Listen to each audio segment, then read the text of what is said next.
곧 BCG 접종을 하러 병원에 가야 하는데 오늘 예약 전화를 했더니 피내용과 경피용 중에서 선택을 해서 오라고 하네요. 첫 아이라 어떤 걸 선택해야 할지 잘 모르겠어요. 주변에 물어봐도 의견이 분분합니다. 이거 진짜 맞는 말이에요. 피내용을 맞추려면 정말 숙련된 소아과 전문의에게 가야 된다. 비소가 검출됐다. 그런 문제 때문에 그래서 이제 많은 분들이 갑론을박 하시거든요. 원장님께서는 아이들에게 피내용을 접종하셨나요? 경피용을 하셨나요? 피내용을 접종했어요.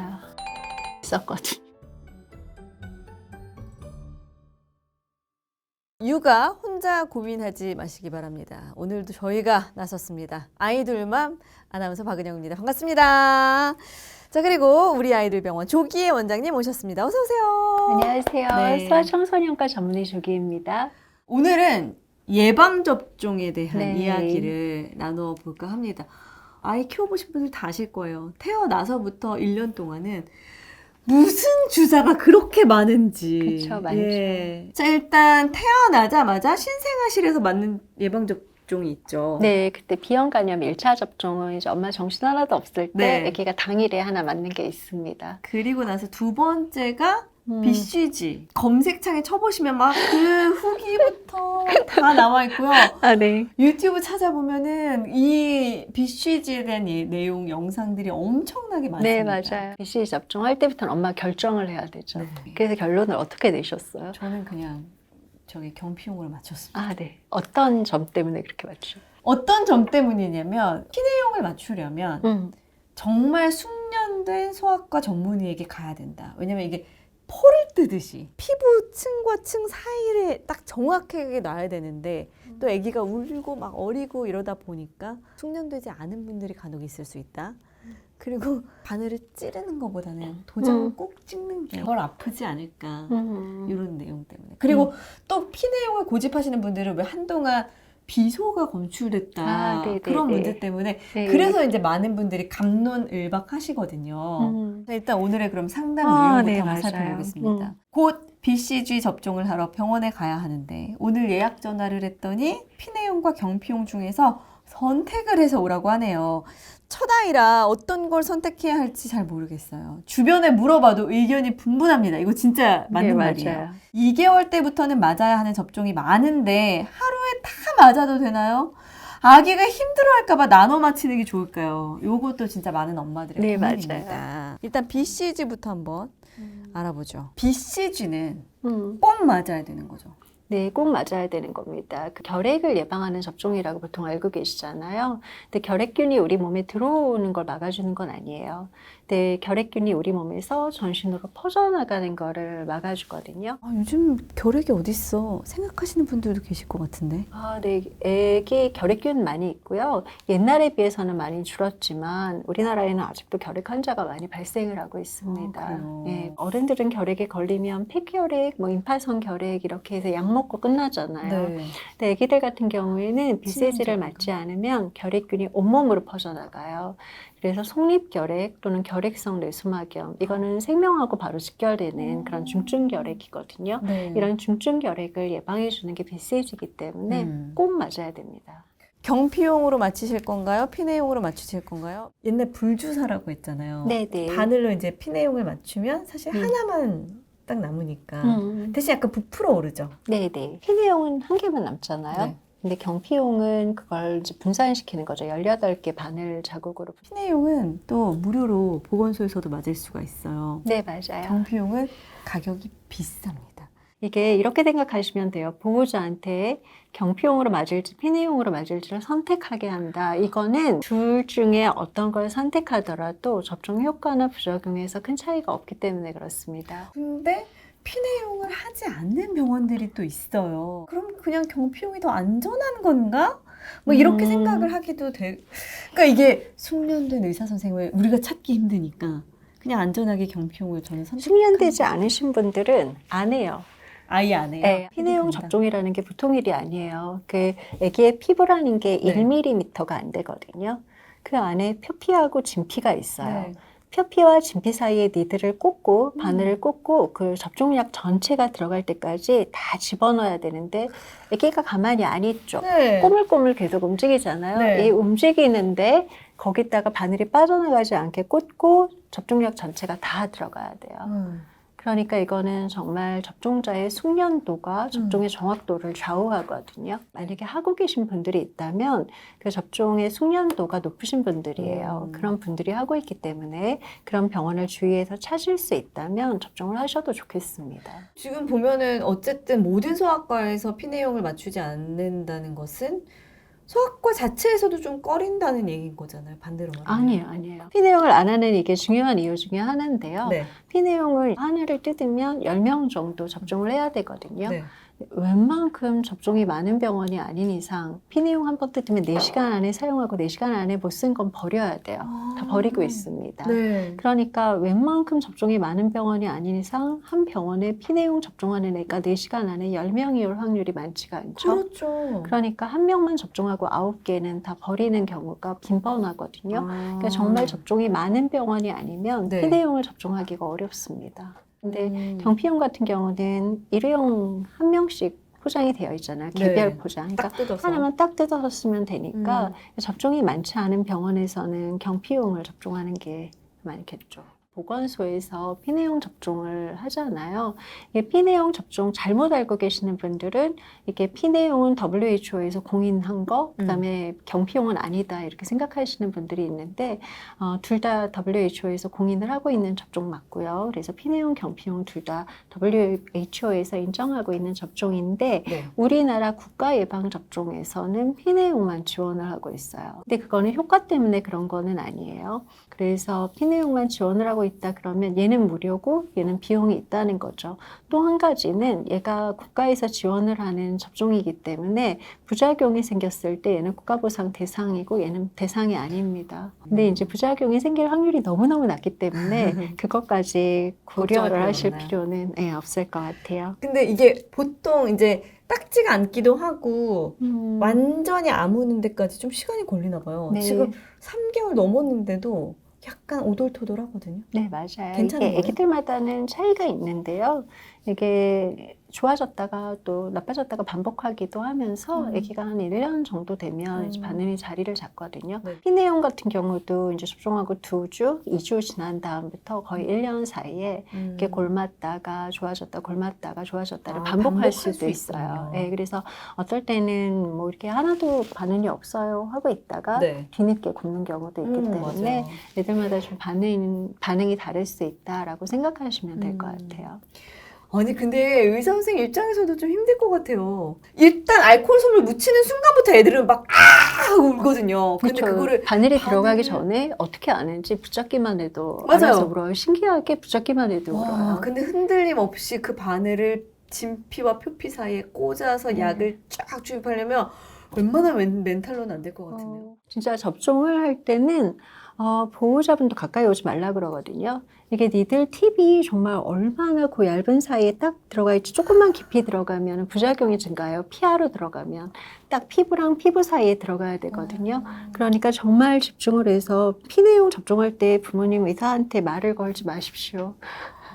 초집중입니다, 정말. 울 때도 소리 내지 말고 우셔야겠네요. 네. 근데 이게 또 보건소에 가서 맞추는 게 잘 안 되기도 하는데 오히려 보건소에 가서 맞추는 게 더 나은가요? 제가 볼 때는 그게 보건소건 그냥 병원이건 네. 접종을 하는 병원은 다 믿어도 같다고 하면 생각하시면 될 것 같아요. 피내용이 굉장히 접종이 어려운 데 비해서 접종 수가가 높지 않거든요. 근데 이걸 접종하는 병원이다? 그러면 아기가 안심하고. 원하는 접종을 할 수 있게 하는 병원이에요. 이게 병원의 많이 유익이 되지 않는데도 불구하고 그런 병원이라면 그냥 믿고 접종을 하셔도 될 것 같아요. 알겠습니다. 네. 결국 이제 비용 발생의 유무가 가장 큰 차이점이다라고 생각하시면 될 것 네. 같은데요. 그렇다면 BCG 접종은 언제 맞는 게 가장 좋을까요? 태어나자마자 가급적 빨리 맞는 게 좋을지 아니면 조금 늦게 맞는 게 좋을까요? 이런 질문 주셨어요. 그 BCG 접종 권장하는 게 생후 28일이라고 되어 있죠. 네.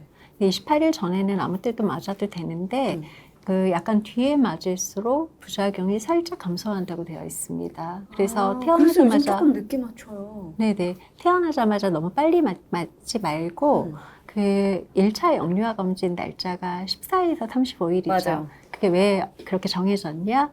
온 김에 BCG도 같이 하세요예요.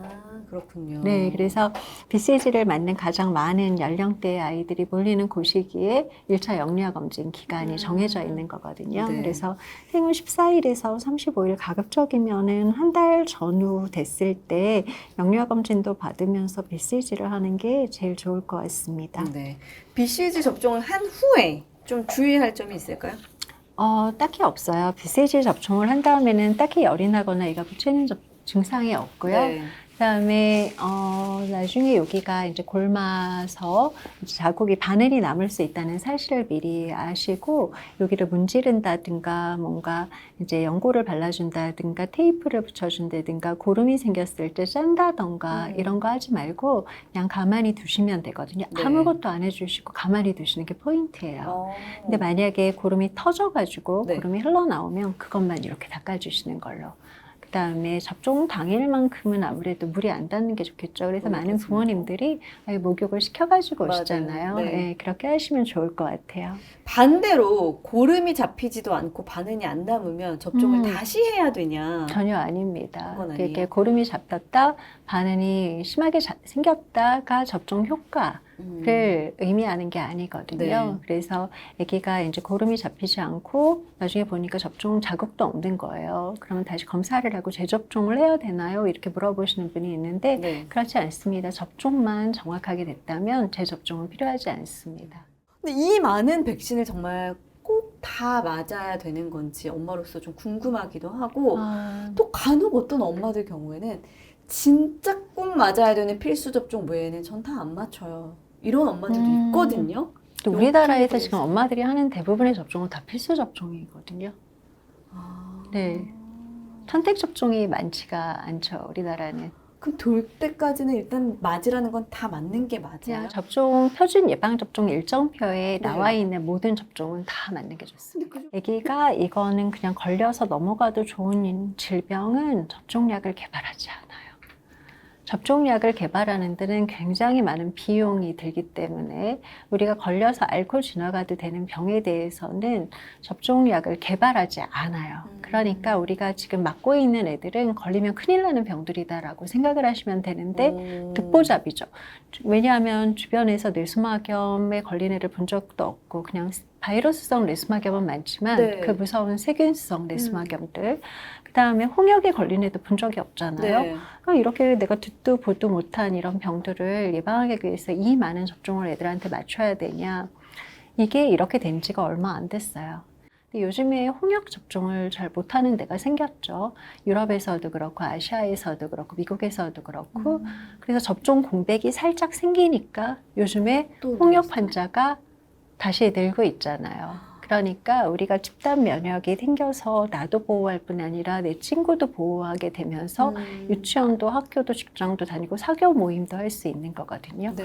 근데 홍역처럼 접종 공백이 요만큼만 생겨도 바로 이렇게 유행이 시작이 됩니다. 그래서 나를 위해서 그리고 우리 가족을 위해서 내 친구를 위해서 접종을 하는 게 정말 중요한 것 같아요. 그렇다면 예방 접종일은 꼭 지켜서 가야 되는 걸까요? 그게 어떻게 만들어진 거냐면 국가 표준 예방접종 일정표라는 게 있잖아요. 쫙 나오잖아, 아기 수첩에. 네. 근데 그게 그 접종을 그때 해야 항체가 제일 많이 생긴다.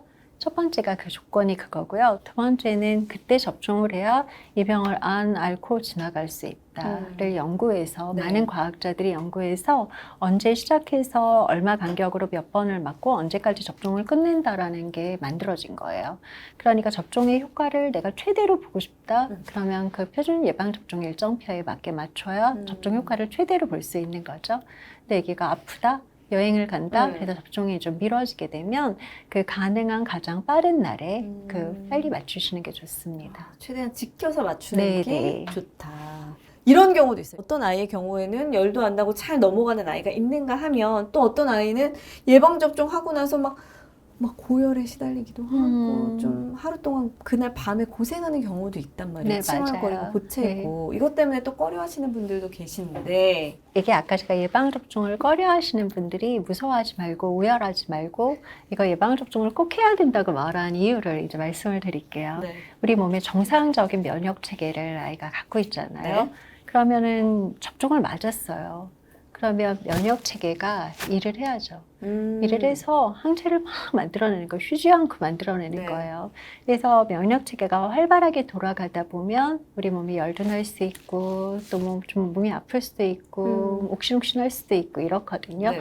그러니까 아기가 접종을 하고 난 다음에 막 열이 나고 몸이 좀 아프다, 안 먹고 좀 늘어져 있다. 이거는 아가가 이제 면역 활동을 면역이 정상적으로 잘 운영이 되고 있다라는 뜻이거든요. 그럼 반대로 말하면 열도 안 나고 칭얼거리지도 않고 너무 잘 먹고 이러면 얘가 제대로 일을 못 하고 있다 생각해야 그렇지는 않아요. 그건 또 네, 아닌가요? 그래서 네. 아기가 똑같은 접종을 2, 4, 6개월에 하잖아요. 같은 아기가 같은 접종을 3번을 하는데 그때마다 반응이 다 틀리잖아요. 그렇죠? 네. 그런 거 보면은 어떤 때는 똑같은 접종을 맞아도 좀 수월하게 넘어갈 때가 있고 어떤 때는 조금 심하게 앓고 지나갈 때가 있기는 한데 어쨌든 우리 아이가 열이 나고 힘들다고 하더라도 그냥 명력이 잘 유지가 돼서 네. 이런 증상이 나타나는구나 하고 생각하면 돼요. 근데 아까 제가 그랬잖아요. 이 백신을 접종함으로써 충분히 예방할 수 있는 질병을 접종을 안 하고 있다가 걸리면 되게 무서운 무시무시한 병이 되는 거잖아요. 네. 접종을 하고 나서 아플 때 또는 접종을 맞으면서 올 때 너무 속상하지 않으셔도 되는 이유는 그걸 겪음으로써 우리에게는 정말 평생을 아이를 지켜줄 든든한 병사가 하나 옆에 생기는 거다 이렇게 생각하시면 될 것 같아요. 자, 오늘 이렇게 BCG 접종과 또 아이들 예방 접종에 대한 이야기들을 나눠봤습니다. 의심하지 말고 맞추라는 건 그냥 맞춰라 이렇게 생각하시면 좋을 것 같습니다. 자, 오늘도 진료실에서 자주 하는 질문 가지고 왔는데요. 첫 번째, 요것도 이제 아까 제가 잠깐 얘기를 나눴습니다. 흉이 적게 진다고 해서 경피용으로 하려고 했더니 경피용에는 비소가 들어있어서 위험하다는 얘기를 들었어요. 피내용이 더 안전할까요? 이게 이제 몇 년 전에 굉장히 시끄러웠죠. 네, 그게 2018년도에 있었던 일인데요. 비소가 이제 사약이잖아요. 옛날에 조선시대 사약 성분이니까 이제 비소 되게 무섭게 누구나 생각하고 있거든요. 2018년에 이제 일본에서 들어온 경피용 제품 안에서 비소가 발견돼서 나라가 발칵 뒤집힌 적이 그랬죠. 있었죠. 시끄러웠죠. 그래서 엄마들이 엄청 놀라셨는데 알고 보니까 그 비소의 양이 우리가 음식을 먹을 때 비소가 들어오는 건 알죠. 그 비소가 토양 안에 다 섞여 있는 성분이에요. 그래서 우리가 음식을 먹을 때도 비소를 어느 정도 먹거든요. 근데 그 미량을 먹어서는 아무 증상이 안 나타나는 거죠. 근데 그 음식을 먹을 때 들어오는 양보다도 굉장히 적은 양에 근데 그 난리가 났었던 네, 그 거예요. 미량의 비소가 있었는데 그 비소라는 말에 놀란 그렇죠. 부모님들께서 엄청 당황하셨던 거예요. 그래서 그때 이제 전량을 다 회수를 하고 네. 그다음에 비소가 1도 안 들어있는 다시 새 제품이 들어와서 지금까지 접종이 되고 있거든요. 그러니까 이제 더 이상 의심하지 않고 그냥 네, 맞추셔도 됩니다. 비소는 문제가 되지 않습니다. 알겠습니다. 자, 두 번째 질문인데요. 2개월부터는 접종할 것이 많다는데 하루에 다 맞아도 되는 건가요? 아니면 여러 번 오더라도 하루에 하나씩 맞추는 것이 안전할까요? 우리 몸의 그 면역 체계는 굉장히 신기한 게요. 우리 몸의 면역 체계가 한 번에 몇 개까지의 미생물을 감당할 수 있을 것 같으세요? 수백에서 수천 개를 동시에 인지하고 거기에 반응해서 우리 몸을 지켜낼 수 있는 그 면역 체계를 우리가 가지고 있습니다. 아이고 기특해라. 네. 아이고 기특해라. 그래서 우리가 이렇게 건강하게 네. 살 수 있는 거거든요. 그래서 수백에서 수천 가지를 동시에 방어할 수 있는 능력을 가지고 있다고 하고 아기도요? 아기도요. 2개월에 하는 접종을 한번 살펴보기로 하면 파상풍, 디프테리아, 소아마비, 그다음에 백일해, 네. 그다음에 뇌수막염, 비형간염, 폐고균에다가 로타바이러스까지 하면 8개잖아요. 최소 8개. 거기다 이제 RSV를 맞추시는 분도 있겠고, 이제 그러면은 또 수막고균을 하는 분들은 더 늘어나기도 하지만, 기본적으로 나라에서 권장하는 8개 접종 중에 로타는 먹는 거죠. 하나는 먹는 걸로 네. 하더라고요. 나머지 6개는 하나의 주사에 묶여 있어요. 종합하면 네. 한 개 먹고 양쪽 다리에 한 개씩 맞는 거예요. 그렇게 그래서 했어요, 태연이. 결국에는 예방할 수 있는 질병의 개수는 많은데 아기가 많은 주사는 2대거든요. 그러면은 8개를 한 번에 아기가 감당할 수 있을까? 감당할 수 있을까? 8개 가지고는 아무 문제도 없다는 거죠. 네, 우리 우리 몸은 생각보다 강합니다. 예, 수백에서 수천 개의 바이러스나 세균을 동시에 이겨낼 수 있는 면역을 형성할 수 있다라는 거를 알고 계셨으면 좋겠고요. 네. 문제는 아기가 몇 개의 그 균을 한꺼번에 처리할 수 있느냐가 아니라 아이의 근육량이에요. 아기 때는 근육이 거의 없다고 봐야 되지 않나요? 그렇죠. 그래서 아기들 이제 아기 때는 여기 안 맞잖아요. 네. 여기 근육 없어가지고 여기 맞잖아요. 허벅지 맞죠? 네, 그 이유가 아기가 감당할 수 있는 근육량의 문제. 그러니까 한 다리에 몇 개나 맞을 수 있는 근육이 나오느냐. 의 문제지 이게 몇 개의 바이러스나 세균을 한꺼번에 예방하느냐의 문제가 아니라는 거죠. 그래서 8개의 기본 접종에 들어있는 질병을 한꺼번에 예방하는 거는 면역학적으로는 전혀 문제가 안 됩니다. 네. 그리고 한 주사기에 이렇게 6개나 들어있는 게 이게 그러면 면역 효과라든가 그러니까요. 부작용이라든가 이런 거에 문제가 없느냐 네. 다 연구에서 나온 거거든요. 이거를 따로따로 6개를 맞췄을 때 하고 6개를 한 번에 맞췄을 때 그 항체 형성률이라든가 부작용 발생률을 비교한 결과 차이가 없다라는 게 밝혀져야 이 접종이 이제 세상에 나오는 게 됩니다. 이 백신이. 네. 그래서 이미 기존에 나와 있는 제품, 그 다음에 소아과에서 이거 하루에 다 맞아도 돼요 라고 말씀한다면 그대로 맞추시면 됩니다. 네. 우리나라 국가에서 공인한 게 아니고요. 이 접종력들은 대부분 알고 보면 우리나라에 들어오기 전에 유럽이나 다른 나라에서 이미 여러 해 동안 맞았던 접종을 우리나라는 조금 늦게 들어오는 편이에요. 아, 그래요? 예, 그래서 접종약이 여러 곳에서 안정성이 이미 확립이 됐으니까 출시가 됐고 네. 그다음에 여러 나라에서 임상 경험이 이미 쌓인 다음에 우리나라에 들어오는 경우가 많거든요. 그래서 이미 나와 있는 접종약에 대해서는 그런 걱정은 안 하셔도 될 것 같아요. 왜 그런 분들 계시잖아요. 아파도 병원에 안 가고 자가 면역 치료 약간 이런 걸 중시해서 그런 거 하시는 분들 계시는데 그런 분들도 예방 접종은 다 하시겠죠? 근데 그분들이 안 하면 접종 공백이 생기거든요. 그런 집단이 커지면 접종 공백이 생기면 우리 애기만 위험해지는 게 아니에요. 그래서 집단 면역이라는 거는 그 집단에 속해 있는 사람의 몇 퍼센트 이상이 접종을 해야 그 집단이 그 질병으로부터 안전하다라는 결론에 이를 수 있는 건데 만약에 그런 그 신념을 가지고 계신 분들이 늘어나서 그 포션이 커지면 걔네들만 위험한 게 아니라 이 아이가 속해 있는 그 사회 전체가 위험해지는 거거든요. 그게 집단 면역이라는 건데 그런 걸 조금 아셨으면 좋을 것 같아요. 알겠습니다. 자, 오늘은 정말 우리 아이들이 이제 성장하는 과정에서 중요한 필수 예방 접종에 대해서 알아봤고요.